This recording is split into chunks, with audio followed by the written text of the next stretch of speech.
estudando o Livro dos Médiuns, um estudo sequencial da obra O Livro dos Médiuns de Allan Kardec. Essa é a nossa forma de transmitir esperança, conhecimento e alegria.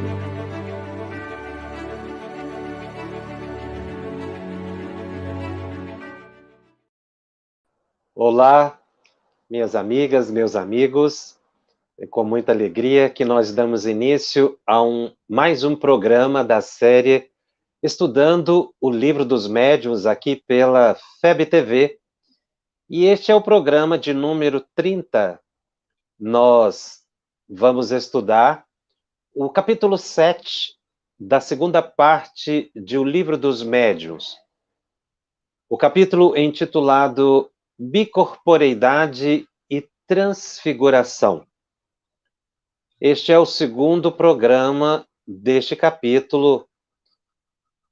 No programa passado, nós falamos da bicorporeidade. E hoje nós vamos falar da transfiguração. Allan Kardec define de forma genérica a transfiguração no item 122 de O Livro dos Médiuns, em que ele anota que a transfiguração consiste na mudança do aspecto de um corpo vivo.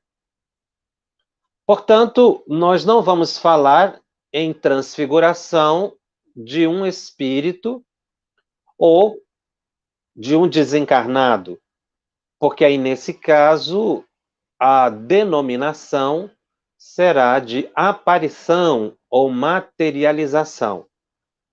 Então, a expressão, não é, transfiguração se refere à mudança do aspecto de um corpo de uma pessoa encarnada, cujo perispírito pode se expandir e, envolvendo o corpo físico, dar características diferentes para o organismo, para o corpo. Então, a transfiguração se refere a uma pessoa encarnada e decorre de uma expansão perispiritual. Então, não está ligada à materialização de espíritos. E nem propriamente a uma emancipação da alma. A alma não se afasta do corpo. É o perispírito que se irradia. O fenômeno, portanto, é bastante peculiar, uma vez que a pessoa, o médium que detém essa possibilidade, é capaz de fazer com que, em sua expansão perispiritual e dada a plasticidade do perispírito, não é, alterar a imagem exterior da pessoa. E aí você ter uma visão não da face da pessoa ou do corpo da pessoa, do médium, mas aquilo que é projetado, a imagem que foi criada, tá? Pela expansão perispiritual. Allan Kardec, no item 122, além de definir o que é a transfiguração, ele dá alguns exemplos de médiuns que tiveram a transfiguração. Ele começa com os exemplos e depois faz o comentário, junto com os espíritos, da ocorrência, ou modo de ocorrência desse fenômeno. No entanto, nós vamos fazer um parênteses nesta anotação de Allan Kardec em O Livro dos Médiuns e vamos nos informar no livro A Gênese, também de Allan Kardec, quando ele estuda também no livro A Gênese o fenômeno da transfiguração. Mas aí, no livro A Gênese, ele dá um exemplo de transfiguração excepcional, que muito clareia o nosso pensamento, o nosso entendimento acerca desse fenômeno que é espetacular, em termos de fenomenologia mediúnica ou fenomenologia psíquica. Ele dá o exemplo de Jesus. E é pelo exemplo de Jesus que nós vamos iniciar propriamente o detalhamento da transfiguração. A Bíblia registra a transfiguração de Jesus e praticamente nos 4 evangelhos, à exceção do Evangelho de João. E nós trouxemos a narrativa do evangelista Marcos, no capítulo 9, do item 2 a 9. Ele descreve o que ficou como registro histórico, não é? Espiritual e até mesmo teológico, a chamada transfiguração de Jesus. O evangelista Marcos começa narrando assim: 6 dias depois, eles estavam atendendo a um grupo de pessoas. Por isso que ele começa dizendo 6 dias depois. Tendo chamado Pedro, Tiago e João em particular, Jesus os levou consigo a um alto monte, afastado, e se transfigurou diante deles. Enquanto orou, continua o evangelista, seu rosto pareceu inteiramente outro. Suas vestes se tornaram brilhantemente luminosas e brancas como a neve, como nenhum lavadeiro na terra é capaz de fazer alguma tão alva. E eles viram aparecer Elias e Moisés a conversar com Jesus. Então, disse Pedro a Jesus: Mestre, estamos bem aqui.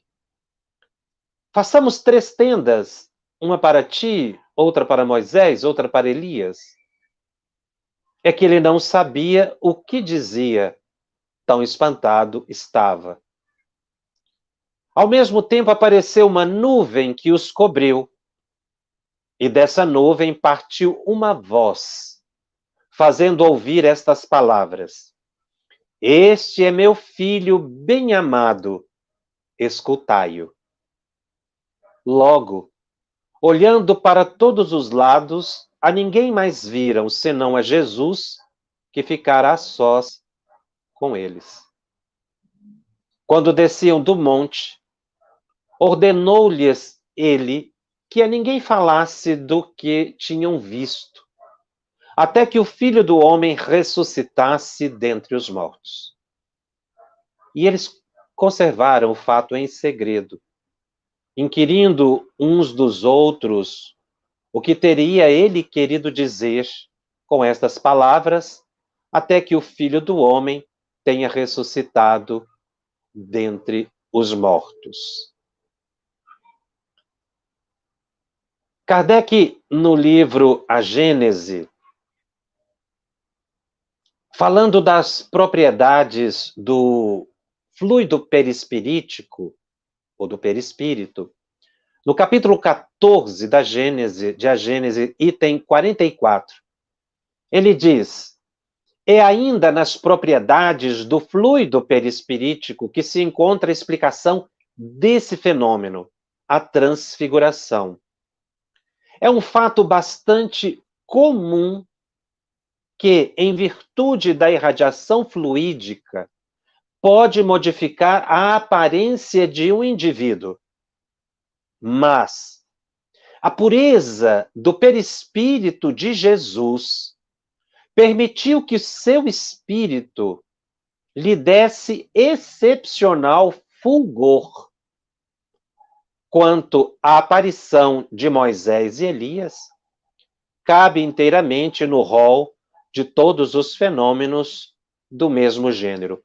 Então, o fenômeno que aconteceu com Jesus e ali os evangelistas, Pedro, Tiago e João que presenciaram, foi um fenômeno bastante complexo, porque ocorreu a transfiguração de Jesus, mas também ocorreram duas aparições. Os espíritos se materializaram, Moisés e Elias, porque os 3 apóstolos assistiram ou presenciaram os 2 ali ao lado de Jesus, conversando com Jesus. E teve um terceiro fenômeno, que foi um fenômeno de voz direta, quando a voz que se fez ouvir disse: este é meu filho bem-amado, escutai-o. Então foram, na verdade, várias ocorrências que se deram naquele instante. Nós tivemos a oportunidade de fazer um artigo na revista Reformador, em agosto de 2020, e da Federação Espírita Brasileira, e a certa altura nós fizemos um comentário que trazemos aqui para a nossa reflexão. Na verdade, as descrições dos evangelistas nos levam ao entendimento de que se está diante de uma verdadeira sessão espírita. Nós podemos dizer que Jesus e os apóstolos realmente foram partícipes de uma sessão espírita, dada a natureza dos fenômenos que aconteceram, mas também em função dos ensinamentos que decorreram daquele encontro do plano material com o plano espiritual, porque não ficou apenas no fenômeno, mas houve uma revelação da natureza espiritual de Jesus e o próprio diálogo que aconteceu entre Moisés e Elias foi de grande ensinamento, mostrando que ali os espíritos estavam realmente presentes, comprovando a imortalidade da alma. E dessa forma, trazendo à humanidade um entendimento diferente acerca da mediunidade. Esse fenômeno da transfiguração constitui-se realmente num marco da mediunidade na Terra, porque realmente ocorreu uma reunião mediúnica, confrontando as narrativas dos evangelistas que descreveram esse fenômeno, com os ensinamentos dos espíritos superiores e as dissertações de Allan Kardec, nós começamos a observar que a prática mediúnica expressada por Jesus ainda se constitui para nós num referencial que todo trabalhador da área da mediunidade deve ter. Por isso, o estudo desse fenômeno da transfiguração de Jesus é tão importante. O que nos leva a um importante estudo acerca da prática mediúnica. Porque aquele encontro do Cristo foi extremamente sublime. Teve aspectos muito próprios do que Kardec explica em termos de reunião mediúnica segura. Primeiro, a reunião não aconteceu em público. Jesus realizava inúmeros fenômenos em público. Curas, trouxe a recuperação da saúde de Lázaro, que estava com morte aparente, diante de todas as pessoas. Multiplicou pães, peixes. Mas esse da transfiguração, dada a sublimidade e da seriedade do que aconteceu, ele escolheu um pequeno grupo para seguir com ele, e há um consenso de que eles subiram um monte, o Monte Tabor, embora não haja um registro específico bíblico de qual monte seria, porque teriam outros montes na região. Mas a ideia que se consagra, inclusive Kardec comenta, utilizando a expressão que Jesus subiu ao Monte Tabor. A altura também do Monte Tabor é discutível. Fala-se em 300 metros, ou até mais, chegando talvez até 1 quilômetro. O fato é que Jesus escolheu dos 12 apóstolos apenas 3 e realizou uma reunião privativa. Como Jesus é o nosso guia e modelo para todas as atividades, esse encontro dele com Moisés e Elias também é um roteiro para nós, enquanto trabalhadores da mediunidade, sobretudo em termos de reunião mediúnica. Kardec diz que as reuniões mediúnicas devem ser privativas, porque assim tem-se possibilidade de preservar a intimidade dos comunicantes, sejam eles sofredores ou superiores. E tanto Jesus queria um ambiente íntimo, que ele disse: não digam a ninguém o que aconteceu aqui, até que o Filho do Homem retorne à pátria espiritual. Da hora eles não entenderam, mas obedeceram Jesus. Então, o que acontece dentro da reunião mediúnica, inclusive essa é uma orientação que o Espírito André Luiz dá no livro Desobsessão, a gente não pode sair de uma reunião mediúnica comentando o que aconteceu na reunião. Não só porque se estabelece uma sintonia indesejada com espíritos, muitas vezes sofredores, que foram atendidos, sobretudo os psicofônicos, mas os demais médios também, os chamados de sustentação, apoio, o dirigente. Então, os espíritos contam com essa ética do grupo para que possam trazer maiores revelações. Como foi o caso de Jesus. Ele já estava ali naquele encontro se preparando para o que aconteceria logo em seguida, que foi a crucificação. Inclusive, o diálogo que Jesus teve com Moisés e Elias foi relativo, segundo informações muito seguras, à crucificação, os fatos que aconteceriam logo em seguida. Nós temos uma certa informação sobre isso no Evangelho de Lucas. Marcos não faz referência ao conteúdo do diálogo. Então, o grupo mediúnico deve ter esse cuidado de fazer uma reunião privativa, que foi o que sempre Kardec aconselhou. Então, muitas vezes, quando você vê reuniões mediúnicas em público, observa-se que se falta não só quanto à orientação de Kardec, como a própria orientação de Jesus.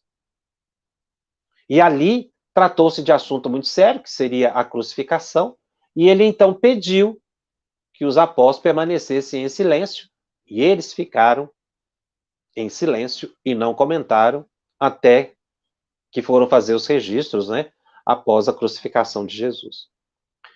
Um outro fato curioso é por que Jesus chamou apenas 3 discípulos. Aliás, esses 3 que Jesus convidou, Pedro, Tiago e João, sempre foram chamados em determinados atendimentos ou curas realizadas por Jesus, demonstrando que os 3 tinham um preparo espiritual melhor do que os demais apóstolos. Não só aqui no Monte Tabor, quando ele se transfigurou e ele estava apenas com a presença de 3 dos evangelistas, mas também quando ele foi curar a filha de Jairo, uma menina de 12 anos que teve morte aparente, mas o pai foi procurar Jesus porque ela tinha morrido. Jesus chega à casa de Jairo, pede que todas as pessoas saíssem, fica só Jesus, os 3 apóstolos, os pais, e Jesus recupera a saúde da menina. Foi um fenômeno de catalepsia, ela estava com morte aparente. Mas a casa estava cheia de gente e Jesus pediu para sair. Que foi todas as pessoas, exceto essas mencionadas. Isso porque certos atendimentos requerem um preparo melhor da equipe. Então, muitas pessoas estranham. Por que nem todas as pessoas podem ir para a reunião mediúnica? E, às vezes, não compreendendo isso, estabelecem comentários impróprios. É o próprio Allan Kardec quem diz que, para ir para a reunião mediúnica, é necessário um preparo anterior. A pessoa deve estudar, deve melhorar o seu entendimento sobre mediunidade e buscar a sua transformação moral, a fim de que ela possa criar condições ou favorecer aos espíritos superiores o atendimento aos necessitados. Então, não é porque há um privilégio ir para a reunião mediúnica, mas é uma responsabilidade. E Emmanuel, no livro Caminho, Verdade e Vida, ele faz um comentário nesse sentido. Está no capítulo 105 do livro Caminho, Verdade e Vida. Ele diz assim, Emmanuel, através da psicografia de Chico Xavier: nem todos os aprendizes e estudiosos receberão do além, num pronto, as grandes revelações. Cada núcleo de atividade espiritualizante deve ser presidido pelo melhor senso de harmonia, esforço e afinidade. Nesse mistério, além das boas intenções, que é o que todo trabalhador, né, oferece em primeiro lugar, as boas intenções, continua Emmanuel, é indispensável a apresentação da ficha de bons trabalhos pessoais. Bons trabalhos pessoais. E no mundo, toda a gente permanece disposta a querer isso ou aquilo. Mas raríssimas criaturas se prontificam a servir e a educar-se. Ele faz esse comentário exatamente para explicar por que é que Jesus convidou apenas 3 discípulos. Eram os que estavam em melhores condições de preparo, de conhecimento, de amadurecimento, para que recebesse aquela grande revelação do mundo espiritual, que foi a comprovação autêntica da imortalidade da alma, com a materialização de Moisés e de Elias, 2 grandes profetas, Moisés o primeiro profeta, Elias considerado também um dos maiores profetas, e foi então que a presença dos 3 ofereceu fluido, inclusive, suficiente para que aquele fenômeno acontecesse. Então, realmente foi um fenômeno de ectoplasmia excepcional. Quando Jesus sobe ao Monte Tabor, antes até mesmo da transfiguração, eles começaram a orar. Houve um momento de oração. Não foi chegando lá no alto do monte, Jesus se transfigurando. Não foi assim. Lucas, no capítulo 9, no versículo 32, ele descreve que após a oração de Jesus, os 3 discípulos tiveram sono, mas conservaram-se acordados. Essa informação de Lucas é muito importante, que corresponde ao que Kardec orienta. Nós devemos iniciar a reunião mediúnica com uma prece. Mantermos a harmonia, o silêncio. Não se pode entrar numa sala de reunião mediúnica com risos, brincadeiras, encontros excessivamente alegres, mas um cumprimento discreto, porque ali estão pessoas doentes. E é curioso a informação de que eles sentiram sono. Essa expressão sono na Bíblia nos leva ao entendimento que eles começaram a doar fluidos e estavam entrando no estado hipnótico. que é o que acontece com os médiuns sonambúlicos ou psicofônicos sonambúlicos. Mas veja bem, eles tiveram sono, mas não dormiram. Eles tiveram sono, mas permaneceram acordados, que é o que acontece com o psicofônico sonambúlico. Ele tem aquela indução hipnótica, sente sono, mas não dorme, ele fica alerta. Porque aí ele se expande espiritualmente. Ocorre uma expansão do seu perispírito, ele começa então a ver, a perceber o plano espiritual, ele fica lúcido. Diferente da pessoa que chega cansada, senta na sala, apaga-se a luz, ou diminui a luz, coloca-se uma música, o ambiente fica silencioso e a pessoa dorme. Muitas pessoas dormem por cansaço, dormem por falta de hábito de ficar muito tempo em oração, ou porque tomam medicamentos, enfim. Mas isso não é desejável em reunião mediúnica. Não se pode dormir em reunião mediúnica. Porque a pessoa, quando dorme, nós já sabemos que ela afasta-se do corpo. E ela cria grande tumulto no ambiente espiritual da reunião, dormindo.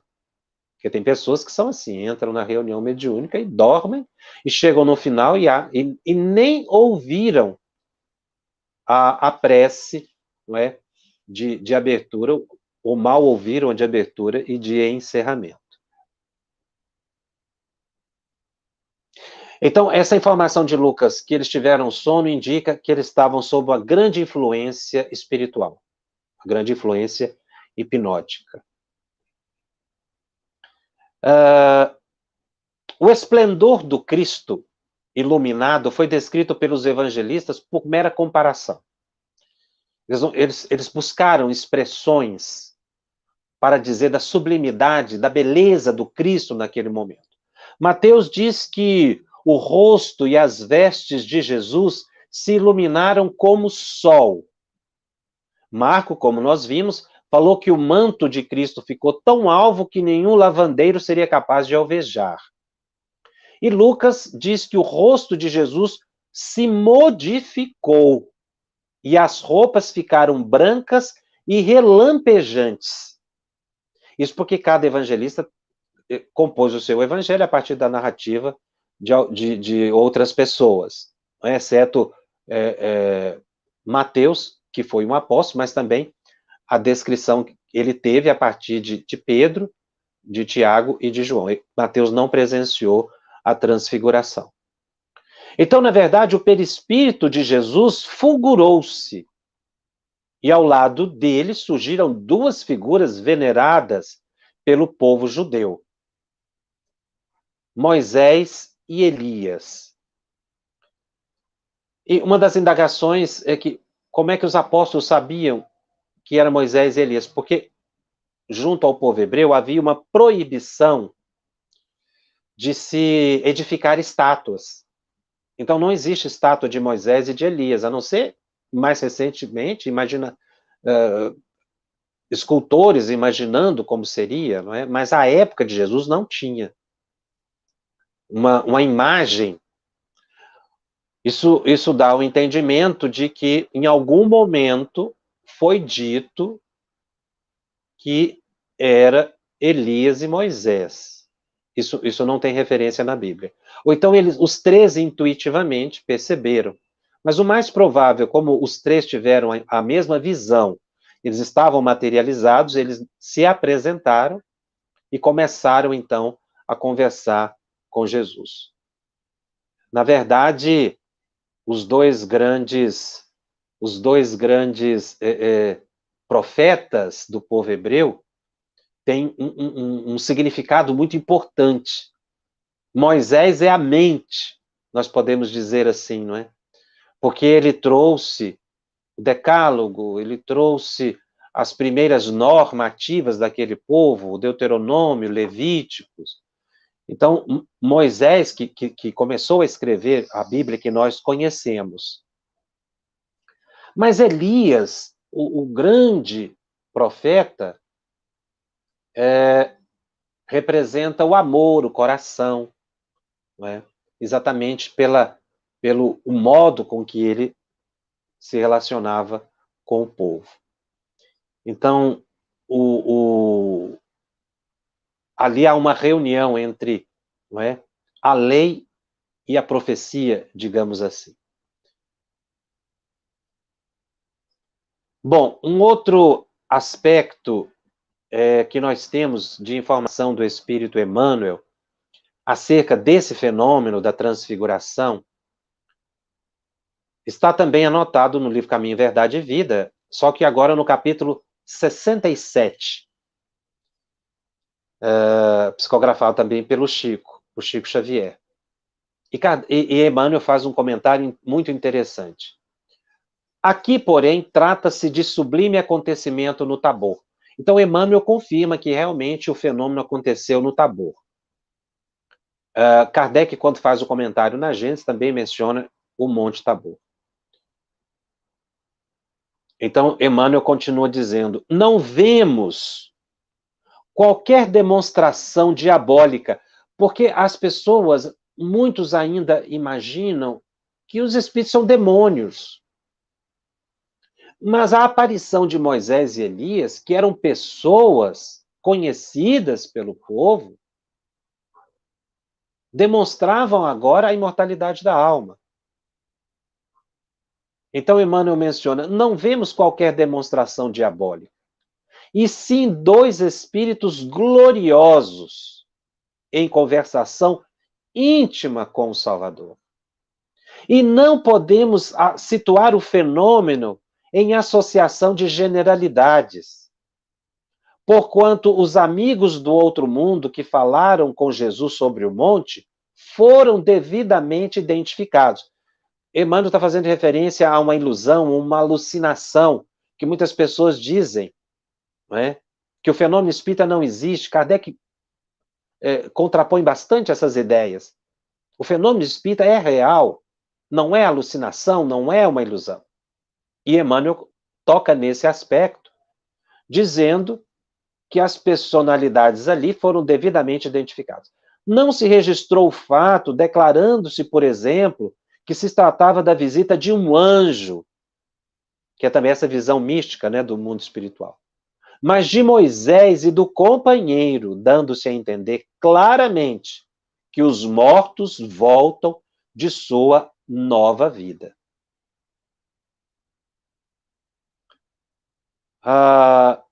Um outro aspecto muito importante ainda no livro Caminho, Verdade e Vida, agora no capítulo 10, Emmanuel analisa esse fenômeno da transfiguração em vários capítulos.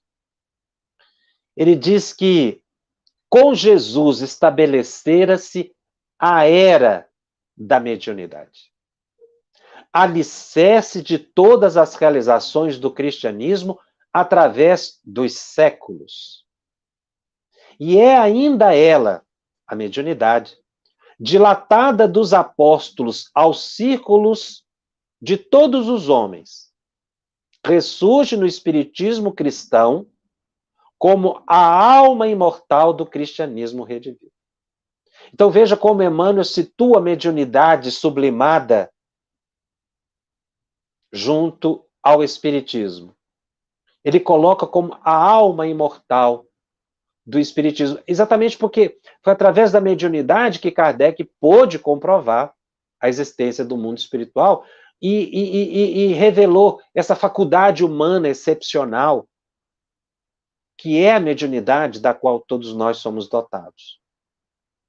Então, por isso nós mencionamos que o fenômeno da transfiguração de Jesus e a materialização de Moisés e de Elias, o fenômeno de voz direta, foi uma verdadeira reunião mediúnica espírita, porque ela segue os padrões colocados por Allan Kardec. O isolamento na natureza, a prece, o fenômeno em si, o diálogo que teve, não é? Que se referia, como dissemos, à crucificação do Cristo. Os apóstolos que se manteram discretos em relação ao estudo. Mas há um trecho ainda na narrativa bíblica, e aqui está, não no Evangelho de Marcos, como nós começamos a leitura, mas no Evangelho de Mateus, no capítulo 17, que vai do versículo 9 ao 13, Mateus adita algo muito importante do que aconteceu depois, quando encerra aquele momento de aprendizado para os discípulos, as revelações que nós acabamos de ver da sublimidade do Cristo, Cristo que muda a sua forma, o corpo que se ilumina, a presença de dois espíritos elevadíssimos que muito provavelmente estavam dando apoio ao Cristo, não só nesse momento da transfiguração, mas em todos os instantes, porque Cristo não trabalhou sozinho, isso é de uma conclusão óbvia, e Jesus estava ali ladeado por dois discípulos que ele também havia enviado, né? Porque Jesus é que enviou Moisés para preparar o caminho para a própria vinda do Cristo, e Elias, que buscou a espiritualidade do povo hebreu. Então, Mateus descreve que, descendo eles do monte, Jesus e os 3 apóstolos, ordenou-lhes Jesus: a ninguém conteis a visão, até que o Filho do Homem ressuscite dentre os mortos. Isso nós lemos antes.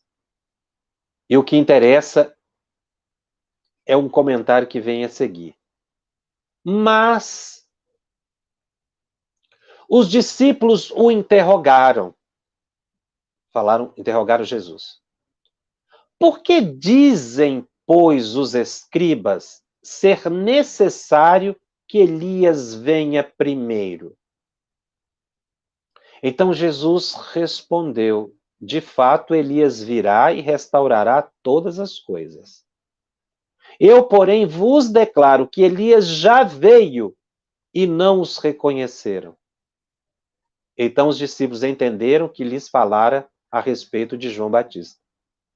Veja que nas reuniões mediúnicas espíritas se orienta que, ao término da reunião, faça-se uma avaliação, que se discuta os pontos mais importantes da reunião, algo que mereça ser esclarecido, que não ficou muito claro, dúvida dos médios, sobretudo médios iniciantes, mas mesmo médios experientes também, que é a chamada avaliação, que se faz no final da reunião mediúnica. Nessa reunião de Jesus, da transfiguração, não faltou nem mesmo a avaliação da reunião mediúnica.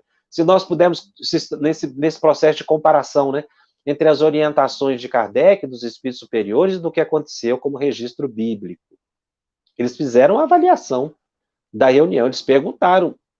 E um fato muito delicado. Porque Jesus revela que ali Elias era, não é? Estava reencarnado como João Batista. João, a essa altura, já havia sido degolado. Então, ele já havia retornado à pátria espiritual. Por isso, ele tomou a forma, não de João Batista, mas tomou a forma de Elias. Nós já estudamos que o espírito toma a forma que ele é mais conveniente. Talvez aquela que lhe desse maior sublimidade. Então, Elias, o profeta, reencarnou como João Batista. Teve uma morte gravíssima, foi degolado. E surgiu uma dúvida na mente dos apóstolos. Eles estavam vendo Elias ali. Ué, mas, Senhor, o Elias não terá de vir? Então, a discussão em torno da figura de Elias se justifica porque eles haviam aprendido, os apóstolos, com os doutores da lei, que o profeta Elias retornaria para estabelecer a harmonia antes da vinda do Messias, como está escrito nos livros eclesiásticos da Bíblia, no capítulo 48, versículo 10, Malaquias, no capítulo 3, nos versos 23 e 24. Ou, em algumas traduções, no capítulo 6, versículos 5 e 6. Capítulo 4, versículos 5 e 6, melhor dizendo. Então, se Elias estava desencarnado, pensaram eles, há um conflito na profecia. O Messias viera antes do precursor, então a profecia de que Elias viria preparar o caminho depois que chegaria o Messias. Jesus já havia vindo e eles não sabiam de Elias. Então a profecia não se concretizou. Foi por isso que Jesus explica que João Batista era a reencarnação do profeta Elias, provando que realmente a profecia havia se cumprido. Elias realmente veio antes do Messias, só que reencarnado como João Batista e o Messias, o próprio Cristo. Então foi um estudo pós-reunião mediúnica tão necessário ao desenvolvimento do grupo. De todas as faculdades que Jesus revelou, nenhuma se encontra fora das condições da humanidade. E que não se ache comumente nos homens, porque estão todas na ordem da natureza.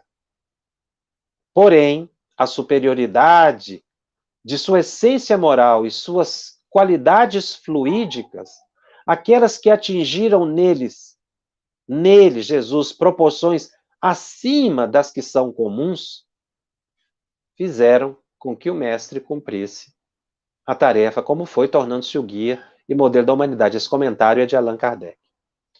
Posto de lado o seu envoltório físico, ele nos exibia a condição dos espíritos puros. Então, realmente, a transfiguração de Jesus, comentada por Allan Kardec no livro A Gênese, nos traz grandes ensinamentos acerca da prática mediúnica espírita. E que está como registro bíblico. A questão é de interpretação de acordo com as normas de Allan Kardec. A privacidade, repetimos, a oração, os apóstolos mais preparados, o silêncio depois da reunião, o momento de aprendizado com a manifestação dos espíritos, a manifestação espontânea dos espíritos, e depois a avaliação da reunião mediúnica. Nós até nos estendemos um pouco além do tema transfiguração, exatamente porque esse assunto se refere muito à mediunidade. Como Emmanuel diz, foi um marco para a humanidade, e agora revivido pelo Espiritismo com uma sublimidade para que nós possamos nos espelhar em Jesus, esse que é nosso guia e modelo, tanto nas suas condições morais, quanto na sua praxis mediúnica. Porque ele demonstrou ali como se deveria realizar uma reunião mediúnica de cunho sério, que foi o que Allan Kardec buscou resgatar nos ensinos de Jesus, as reuniões mediúnicas sérias. Agora, como o povo estava ainda numa fase que necessitava de ser desperto para as realidades espirituais e o grande compromisso de Jesus, muitas curas ele fez em público, porque essa era a tarefa do mestre. Como nós vimos Chico Xavier psicografando em público, Divaldo muitas vezes entrando em transe em público, Ivone Pereira psicografava em público. Por quê? Porque são médiuns missionários que têm uma tarefa muito específica. Porque muitas pessoas questionam essa mediunidade, o Divaldo entrando em transe em público, o Chico psicografando em público, mas isso decorre da tarefa específica desses médiuns. Não pode ser generalizado. Porque nem todos nós, trabalhadores da mediunidade, temos esse compromisso com a divulgação da doutrina e implementação dos aspectos do espiritismo na Terra. Não é?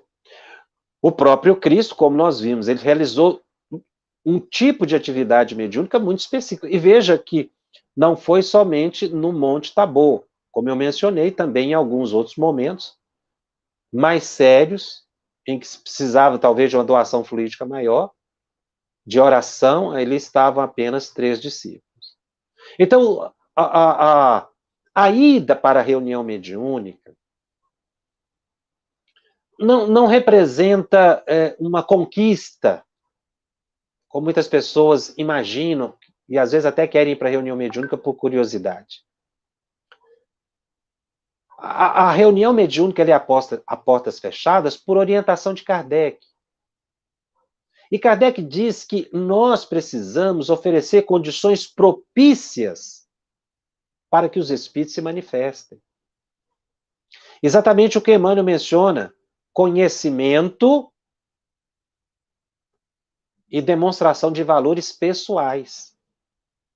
Então, o grupo tem que se estruturar com bases em esforço de conhecimento e de transformação moral. Porque não basta reunir para dizer que o grupo é mediúnico espírita. É preciso que nós ofereçamos as condições propícias aos espíritos para que eles se manifestem. E dessa forma, nós possamos colher os frutos do aprendizado. A gente aprende muito numa reunião mediúnica. Não só com as orientações dos mentores, mas com a própria manifestação dos espíritos sofredores.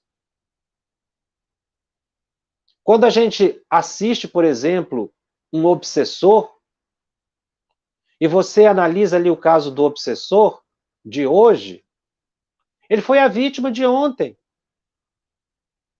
Ninguém obsedia ninguém sem ter um motivo. Foi o ódio, a mágoa, que fez com que ele se vinculasse àquela pessoa e fosse chamado de obsessor, quando na verdade ele é uma vítima. Isso é um aprendizado para nós. Se nós levarmos o nosso ódio para além túmulo, se nós levarmos nossa mágoa, nosso apego para além túmulo, nós podemos ficar vinculados ao motivo do nosso apego. Vinculados à pessoa que nós odiamos e nos tornarmos, por nossas vezes, obsessores sem o querer, porque vamos ficar magneticamente presos à pessoa. Isso é um aprendizado. O perdão. O suicida, quando ele se revela ali, mostra para nós o que é a realidade. Não só para que a gente se previna contra os riscos de um desequilíbrio psíquico que possa nos levar ao suicídio, mas também para nos ajudar a explicar para as outras pessoas que pensam dessa forma, não só no sentido de amedrontar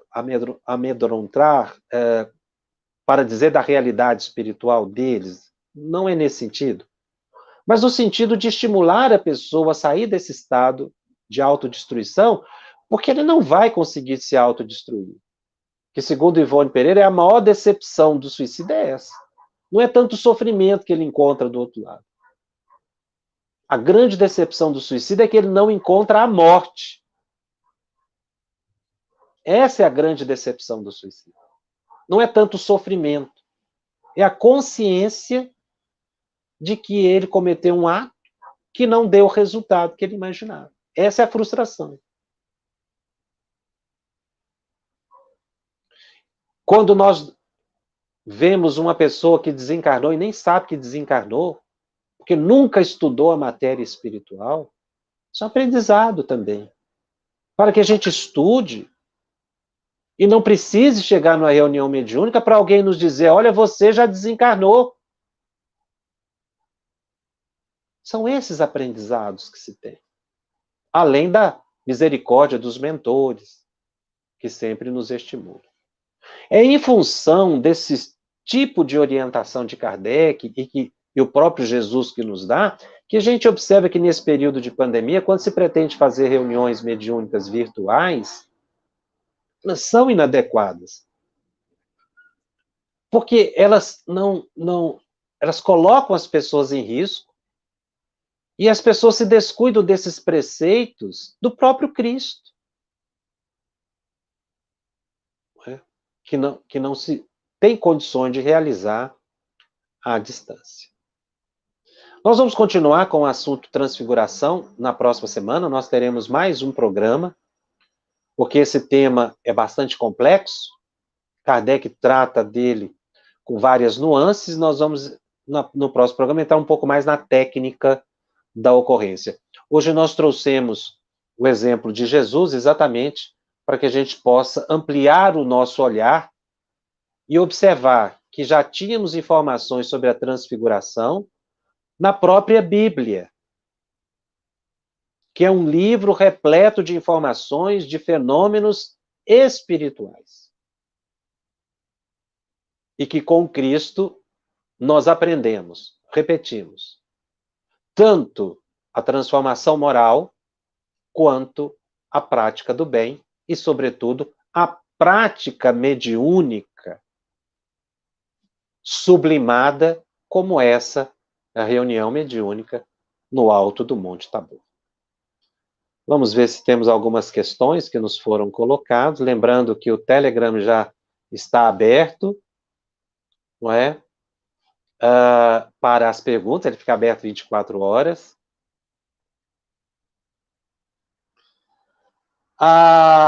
Quando Marisley Vieira pergunta, quando o Divaldo passa uma mensagem do Dr. Bezerra de Menezes através da psicofonia, ocorre uma transfiguração no rosto?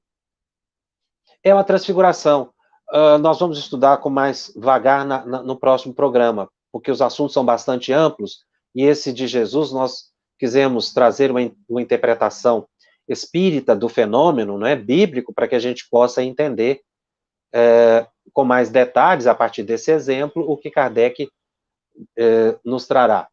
No livro dos médiuns, nós estudamos Kardec no livro A Gênese, que comenta o fenômeno dito. Mas ele diz que, muitas vezes, mudanças que ocorrem na musculatura do rosto indicam uma transfiguração. Tá? Desde que, obviamente, não seja forçado pela pessoa. Mas, decorrente do envolvimento, né, perispiritual do indivíduo, a face da pessoa realmente sofre uma modificação. Isso seria, sim, uma transfiguração. A Maria Lessa nos pergunta, a transfiguração, então, é um fenômeno que se inicia no perispírito e se expande sobre o corpo físico. É exatamente isso que acontece. Como eu disse, nós vamos voltar ao assunto com mais vagar e essas dúvidas todas ficarão esclarecidas. O Antônio Porto diz que é estudante da doutrina da Tijuca, no estado do Rio de Janeiro, no Brasil. Ele diz que hoje as aulas são virtuais, já cursei 1 ano e meio. Mas me parece que quanto mais estudo, me parece que nada aprendi. Isso é normal? Normalíssimo. Aliás, esse é um pensamento socrático, né? Quanto mais a gente estuda, mais a gente descobre que muito pouco sabe. Então, eu também tenho que confessar como você. Cada dia que passa, eu reconheço que sei cada vez menos. Por isso, a gente tem que ser perseverante. Obrigado pela contribuição aí, Antônio. Leide Barros diz, é conveniente fazer atas das reuniões mediúnicas? Eu não vejo necessidade dessas atas, desses registros, não é? Das reuniões mediúnicas. Porque os registros são espirituais, ficam gravados. Mas também não vejo nenhum inconveniente em fazer esse registro. Não há assim, nenhuma preocupação direta. Eu não prescreveria fazer atas. Acredito que não sejam necessárias. Até porque os espíritos pedem que se mantenha o silêncio sobre as manifestações, e muitas vezes uma ata pode se tornar público e ali revelar intimidades. É por isso que não se deve fazer, meus irmãos. Há uma prática muito comum de se fazer afastamento de influência na presença dos enfermos. Nunca se pode fazer isso. Ocorrem traumas psicológicos seríssimos e espirituais. Nós presenciamos um fato muito interessante de uma pessoa que presenciou o espírito que supostamente estava obsediando-a. Ela assistiu à reunião mediúnica e o médium entrou em transe na frente dela, né, num procedimento que o dirigente buscou induzir o médium ao transe ali, não é, com o enfermo presente. O espírito falou muita coisa. Xingou, esbravejou, ameaçou. E quando a pessoa saiu da sala, ela saiu num ódio tão grande daquele espírito. Ela esbravejava. Então, tudo que eu estou passando na minha vida é culpa dele. E aí que ela piorou o próprio estado. Que ela ficou com ódio do espírito. Já vi pessoas que saíram com medo de reunião mediúnica. Já vi pessoas que saíram duvidando da reunião mediúnica. Porque foram pessoas despreparadas, enfermos, para assistir o suposto afastamento de influência. Desobsessão nunca foi afastamento de influência. Então, as manifestações devem ser privativas, sigilosas, respeitosas. A Dênia Maria nos pergunta: qual a importância da transfiguração para o melhoramento espiritual? Nós vimos com Cristo que, na verdade, a transfiguração é a revelação do melhoramento espiritual. Não é? Agora, há um fenômeno muito interessante. A gente irradia o perispírito em torno de nós e pode ocorrer a transfiguração.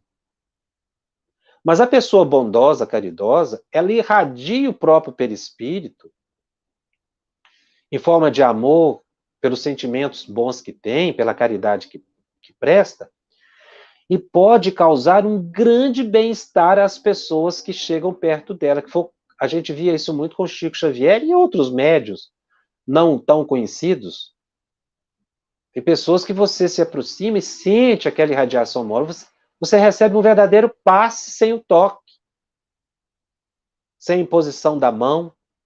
Basta a presença da pessoa, porque ela está irradiando o seu perispírito.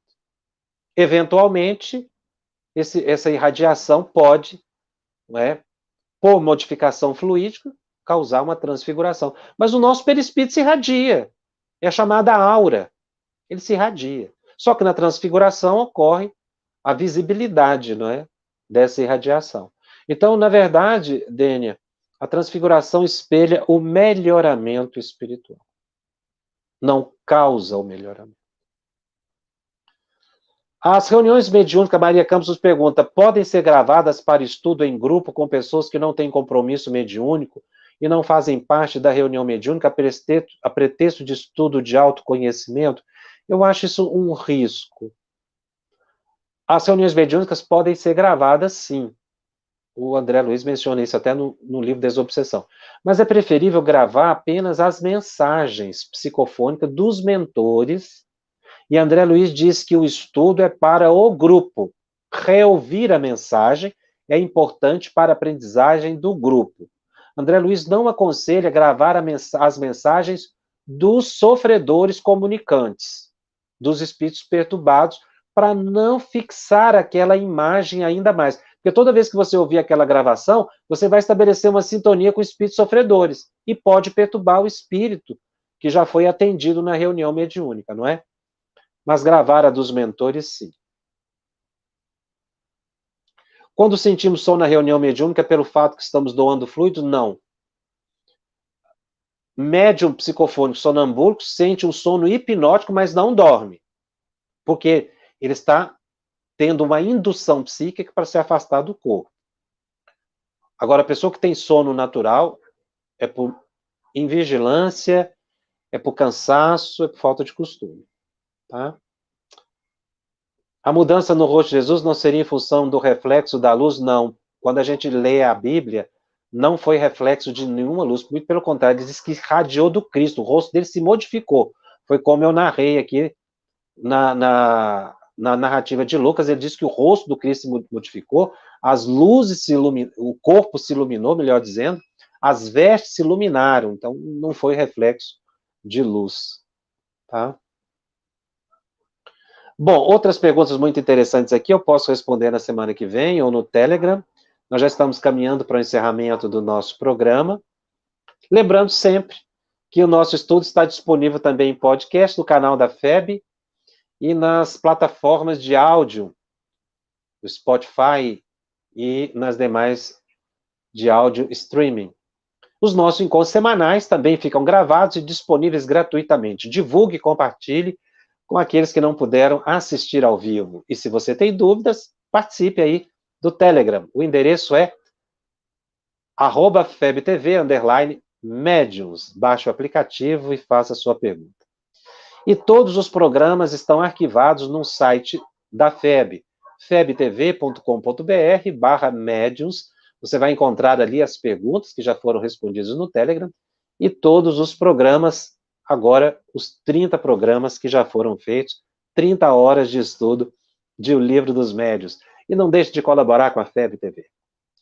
Dê a sua colaboração, participe, seja um padrinho, seja uma madrinha da FEB TV, para que ela possa continuar levando a todos os lares, tanto do Brasil como além fronteiras, os ensinamentos do Cristo, a alegria sã, a paz e o consolo aos corações. Eu te aguardo na semana que vem. Até lá. Estudando o Livro dos Médiuns, um estudo sequencial da obra O Livro dos Médiuns de Allan Kardec. Essa é a nossa forma de transmitir esperança, conhecimento e alegria.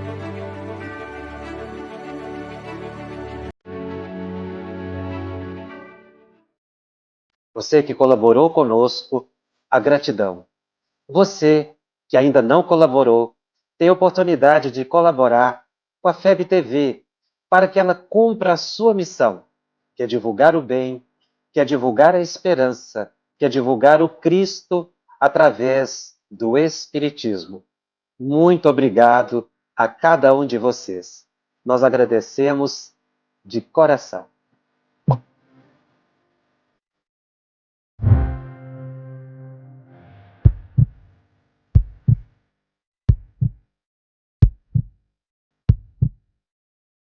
Conheça a Federação Espírita Brasileira, que busca mostrar quem ela é, o trabalho realizado por meio desta instituição centenária, trazendo você para dentro da nossa casa. Como surgiu a Federação Espírita Brasileira?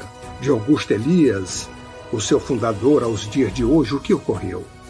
Quem foram e quem são os vultos que fizeram e fazem parte desta história? Qual a relação de nomes como Chico Xavier, Bezerra de Menezes, Simone Pereira com esta instituição? Qual a sua missão? Como ela atua na formação do homem de bem? Apresentaremos a Federação Espírita Brasileira em formato dinâmico com vídeos, depoimentos, postagens históricas, áudios. Conheça e faça parte desta família.